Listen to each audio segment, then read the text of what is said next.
You look at what's happening last night in Sweden. Sweden. Who would believe this? Sweden. They took in large numbers. They're having problems like they never thought possible.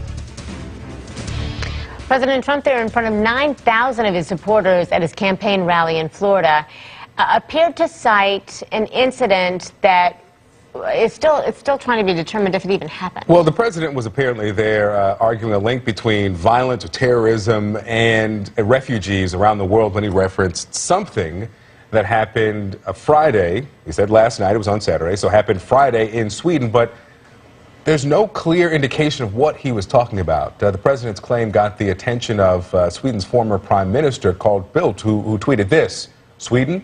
Terror attack? What has he been smoking? Questions abound. Well, let's bring in the head of the news and current affairs for Sweden's TV4, Anders Axelström. He joins us on the phone. Anders, hello to you. And when you heard what the president said there about Sweden, who would have thought Sweden, what did you think? Well, as a lot of other people here in Sweden, I got quite confused. And, we really don't know what he is referring to, actually. Is there anything that happened that perhaps he might be misconstruing somehow? Is there some sort of smaller incident? Well, we can't really see any incident, any attacks, any other extraordinary things that is worth mentioning. So the short answer is really no. So I'm sure you followed, and if you have not, we're going to remind you and our viewers of some of the references that have been made by the president's staff. His counselor, Kellyanne Conway, referencing a Bowling Green massacre that never happened. The White House spokesman, the press secretary there, Sean Spicer, several times in a week saying that there was an attack in Atlanta, which did not happen. What is the impact that you're hearing from people or that you're seeing there as people wonder, what is the president talking about, some incident in now Sweden?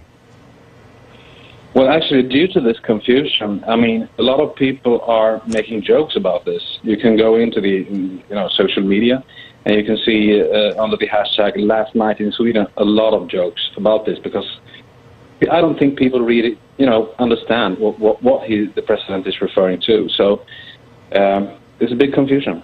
Anders, how is the president viewed there in Sweden, before and after this? Well, I haven't seen all the reactions today. Just a few hours ago this happened. But, of course, Mr. Trump is a controversial person. He has his supporters, and also, I mean, he has his critics. So I think nothing will really change in that sense after this. But everybody, this is just like a big, huge question mark around this story, I would say. We read the tweet from the former prime minister, but I wonder, has there been or is there an indication that there will be some response from the current leader there to this reference, let's call it? That's very interesting, because we're actually, of course, we're trying to get contact with the government and with the prime minister to get a comment on this, but we haven't so far heard anything.